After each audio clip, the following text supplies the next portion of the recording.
E aí, pessoal, vamos então aqui à videoaula do conto regionalista Firmo, o Vaqueiro, do escritor Coelho Neto. É um conto regionalista, um conto narrado em primeira pessoa, e a gente vai começar o conto aqui com o narrador junto com esse velho Firmo, que é o título do conto. E a gente está num clima de nostalgia, de saudosismo. Por quê? Porque esse Firmo, o vaqueiro, é um vaqueiro já mais velho, de 80 anos, e o mundo para ele é sempre um mundo nostálgico, o mundo do saudosismo, daquele mundo de outrora. E os dois, o narrador e esse Firmo, estão sentados, estão ali, né, na frente de uma casinha simples.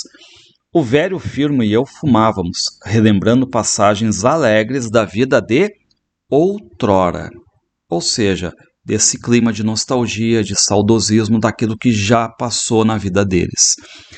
E detalhe, esse Firmo aqui, ele vai se caracterizar por ser um grande contador de histórias. É aquele que conta de uma forma muito bonita. O que diz o narrador?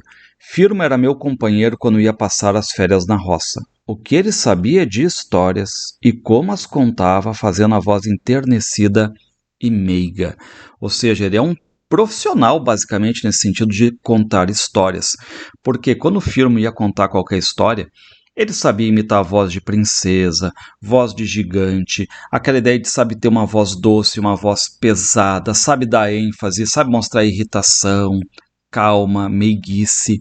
Então ele é aquele personagem daquela classe chamada de contadores de histórias, contadores de causos, que guarda, de certo modo, muito da cultura oral, muito das tradições, porque esse velho Firmo sabia lendas de cor e salteado, histórias, histórias, histórias, tá? Reparem, algumas histórias eram inventadas por ele, diziam. Outras, o velho Firmo, vaquiano e anderro, né, ou seja, aquele que não parava em casa, aprendera por esses sertões de Deus por onde caminhara. Mas de fato a gente tem aqui no Firmo um cara mais velho, contador de histórias e nostálgico. Bom, andava pelos 80 anos o Firmo, ou seja, reparem, ele está velho já. O diabo era o reumatismo que não lhe deixava as pernas. Então ele já não pode mais estar levantando, enfim, né?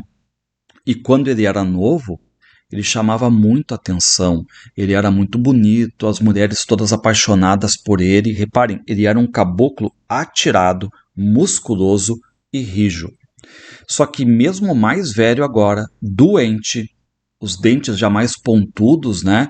Ele ainda anda com aquela certa arrogância, tem aquele hábito de estar ordenando, de estar comandando sempre.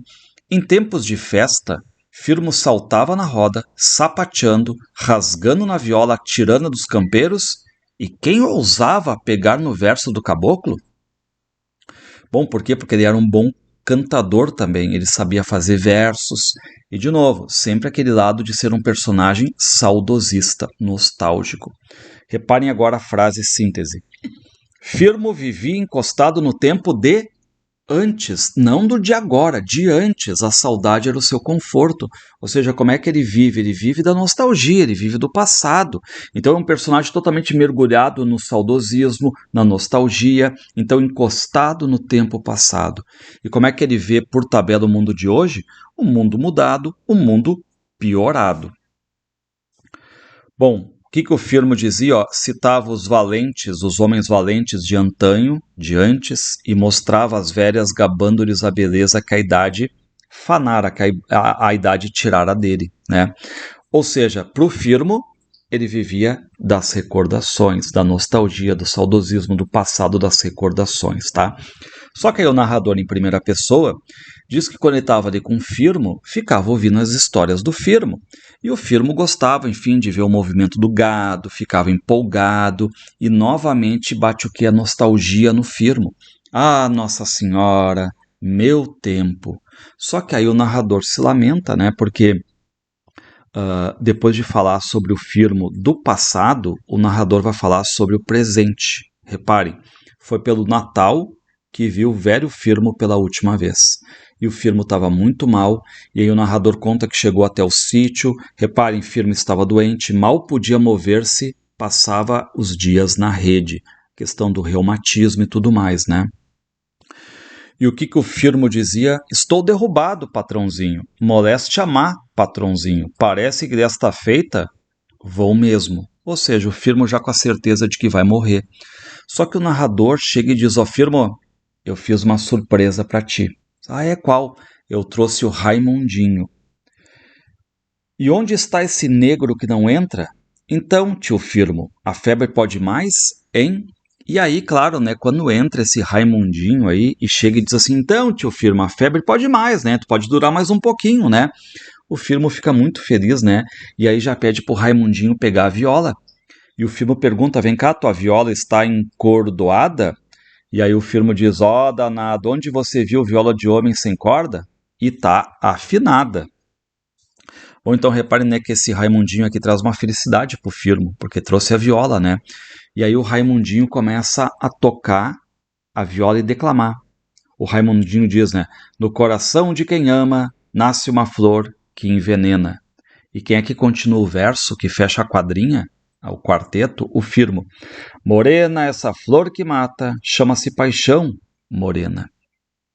Só que aí o Raimundinho, ele acaba descansando um pouco, só que o Firmo diz, canta, canta mais, Cafuso. Quem não tem nosso pai, ouve a cantiga, canta. Era tarde quando desci o outeiro. Raimundinho lá ficou cantando. E o narrador diz, né? Era tarde quando eu desci, tá? Só que aí veio o outro dia, e aí o narrador pergunta pro Raimundinho, né? Ô Raimundinho, como é que tá o Firmo? E aí a gente fica sabendo então da morte do Firmo. E aí o que aconteceu? O Raimundinho de longe apontou a palhoça. E aí, claro, vem aquela questão, né? Sim, morreu o Firmo, tá? Então reparem aqui, ó. O braço Kayuri olhou algum tempo comovido. Depois, saltando para o animal, o Raimundinho, né, levou o polegar à boca, fazendo estalar a unha nos dentes. Ou seja, né, o Raimundinho também está muito triste. O Raimundinho vai dizer, ó, às 4 da manhã eu atirei um verso. Ou seja, eu comecei um verso e disse para bulir com ele, pega, velho, pega, continua o verso, né, como aconteceu no dia anterior. Só que o Firmo não respondeu. Tio Firmo, mesmo velho e doente, não era o homem para deixar um verso no chão. Fui ver, coitado, estava morto. E deu de esporas para que eu não lhe visse as lágrimas. Ou seja, o que acontece? O Raimundinho vai a cavalo e sai para não mostrar para o narrador que está chorando ali, né, pela morte do Firmo, tá? Bom, e depois então dessa cena triste, como é que o narrador finaliza? Pobre Firmo. Lá estava, no fundo da rede, cercado de gente, guardar o sorriso, morrera feliz, ouvindo os cantos do seu tempo, e bem perto de casa o mugido dos rebanhos. E bem que o choraram nessa noite os grandes bois, e diziam, entretanto, que eles estavam louvando o senhor menino.